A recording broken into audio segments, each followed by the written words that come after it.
And just another little quick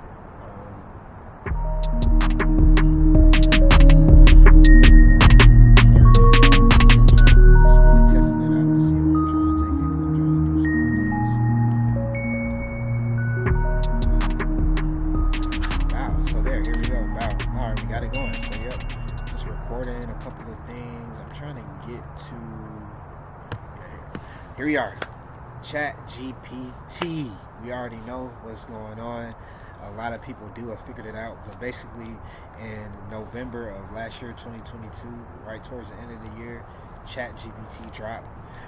OpenAI, obviously it's an AI company and they're a technology company, and they have large backing with Microsoft, and they dropped ChatGPT. The biggest one they had was another little chatbot back when chatbots were more popular a few years ago. What was it, GPT-3 or something like that, or something? It was something 3. I'll probably try to flash it up so just to show it, but here we are. So we just gonna play with it. I've been playing with it around, like I was saying. Like here we got the first 3 I did. Like City of London, did a video about that one. I got a video here about some world history stuff too coming out as well. I haven't gotten into that one, so check that one out as well.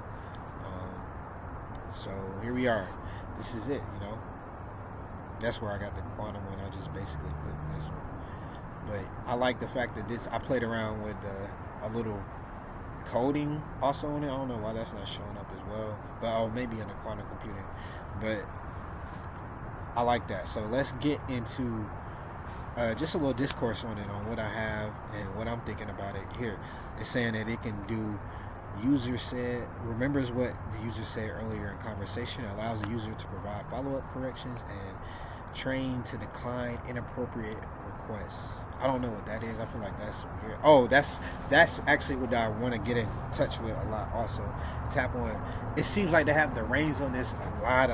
Like it's a lot of caps. It's a lot of seems where it's kind of they trained it or they kind of coded it in there. They almost seem scripted in a lot of ways. Like it's telling you, it's saying a lot of things, and I can already see a lot of ways that this is going to be something that they use to try to its own words. What it say? Misinformation, disinformation, and the mispresentation of facts and ideas, and basically that all lines up to be propaganda. I'm not gonna lie to you. It sounds a lot like this is a lot of ways in which they're gonna be able to give you the politically correct answers, or how you got the wiki links under the videos and all that. Now I think this is potentially another step in that direction, but that's not even what my main thoughts is. That's just what made me think about it, and in a few little interactions with it that I've already had, I feel like certain things like why I feel like as we refine this technology and take it higher, that we need to be real with ourselves, man. Be real with the information. And so I think that leads to what we were just calling, what a lot of people are calling disclosure in this discourse about the reality of this nature, the nature of reality. And throughout the coming years, like who knows, maybe 2025 TED Talk about something that I've been brewing up in my mind and going through a lot, and it's called experiential science, just experiential knowledge, because we're in an experiential reality at the end of the day, and it's all based off of it's weird how we have both a unique individual experience, but we also can have a shared experience and get into a co-creative bubble with others, and that helps project us and forward into what we call the future, or what and what we call our experiences. But that was just a little blurb on that. It's a whole thing that I gotta get a little. I'm still fleshing it out, and I still want to have more conversations with others and with more people that are a little bit more well versed in certain areas such as physics, philosophy. I have the pleasure of being not far away from a lot of the great universities. That's the thing about being here in Atlanta. So I'm gonna go ahead and probably do that, and also have the internet, so I can connect that with other people as well on that project. But like I said, like that's something that's going to be not a slow roller, but it's just it's really something that I'm passionate about, and I want it to be really well and right on a PhD level. So I have to do it. It takes time, real dissertation level shit. But some of the limitations that it's talking about is saying that it may occasionally generate incorrect information or just like politically correct trash, like drivel, but it's saying it may sound like a little toddler, because that's the thing about this. I really feel like this is about to spark us as far as technologically and just within just our capabilities as humans and people, like a lot further. And I think it's going to help a lot of people that are creative or have a vision and be able to, like I said, apply that with some technical science and technical background application. And as well, you imagine, like I said, imagine if a bunch of real like cold professionals, really like high level individuals, are able to then have a high level digital assistant. And I'm talking about things like I'm saying quantum computing, like dealing with astronomy, astrophysics, rocket science, like, you know what I'm saying, like, and like one of the things I'm typing in, like other levels of propulsion, like, and just understanding, like another video that I'm going to probably do now that I'm bringing up is how Toyota is using a lot of hydrogen powered they're using hydrogen powered engines now. And if you know anything about history, it's the Hindenburg. That's the first thing that comes to mind. It's just blowing up. Like this is something that probably about 100 years ago that we were playing around with, like, if not more, definitely longer than that. Like probably maybe even up to 200 years ago in the 1800s, dealing with hydrogen energy and just using that as a level of propulsion and fuel. And I will say I am more confident in our level to maybe create containment fields and deal with metals and materials that are more resistant, as well as we may know more about the tech and the science behind it, dealing with the molecules and the things that can lead to combustion and igniting. But I think that's very interesting. So using that, but now we can think about even more sustainable ways of living and being. Like, yes, energy is a big one. Like, obviously, like people that are big on Elon, Tesla, SpaceX, like Elon always says, Tesla is a sustainable energy company first. You know, so I think that's one of the big things, because I think that's something that we're going to need. And also, like I played around, like I told you, with just coding, so we can get even deeper and use it in so many different things. I'm really excited about it. But like it says, and it even says it right here, may occasionally produce harmful instruction or biased content. It's biased, and we all know it. But I'm excited because this can be the new Siri. Like, I should be able to have this on any device that I have, and hopefully I'm hoping we don't cross 2025 threshold or leave that year without a new, like literally a new platform, a new device, a new type, like something. It has to be something. Like, we can't just stay on phones forever, like, because I think just it's still a little, like, the fact that we're always looking down is not a good thing, like, for one. So I think it needs to be something that's more immersive and interactive with how we naturally move, interact, and are. But I think that's interesting. And it says limited knowledge of the world and events after 2021. That's interesting. So I think that's another big one. Like we need something that updates, not necessarily. Yeah, I understand that level of having reins on that. Like, you don't want to just have it just updated so much that you don't have a level of control over. Like, you know, it's like you don't have as much time to vet the information that's being downloaded. Like I said, it was talking a lot about its data set, and that's what it deals with, the data set, I guess, that was created in 2021. So that's ChatGPT. I'm gonna have a bunch of videos here about it. Like, who knows, I may I'm gonna start playing around with it, because as y'all see, I can rant and go on a lot. So I'm gonna start playing around with chopping in and out certain parts of information or whatever, making mini videos within it, because I can go on for days with this. But I also want to continue to put stuff out. I got a lot on my mind, and that's actually cathartic for me. I've been through some things this year that maybe I'll get into somewhat on this channel, but and it just makes me feel like I need to just have more of a level to just be doing video journals and some of these things that I keep private and even physical writing stuff down. But also, it's a lot of information that I need, and I want to share and have feedback on, and interact, and just contribute to the global conversation, man. So this is ChatGPT. Anybody that don't know how to use it, like basic, like you can click one of these. You can click one of these, like, you know, and you can type it, and it'll go on, and it's like having a conversation with it. You know what I'm saying? Like if you need to have a 10-year, this is kind of good because I'm not the best with giving. So I don't like. Whenever I always want to do something that is positive. Network error. Oh hell no! I ain't never seen that before. That's crazy. Say I'm on medium. It's crazy.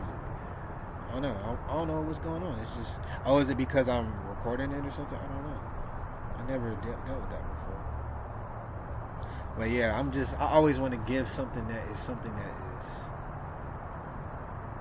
I guess beneficial or something, but I always do it from a sense of my level. Like I be trying to, but I need to do something. I want to be better with giving things that are like more interactive, or things that is there's nothing wrong with giving stuff that's just good and feels good, and it's just a fun thing. So I like thinking about things like that. So like I was about to give some of the copper cups, because I hear that drinking out of copper is way better than drinking out of plastic, as I drink out of plastic. You know what I'm saying? But that's what I'm saying. I want to get some.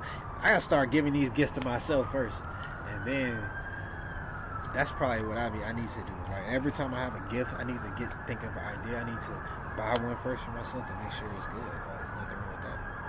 Shit. But yeah, man, this is ChatGPT, and like I said, so you can do that, and you can type stuff in.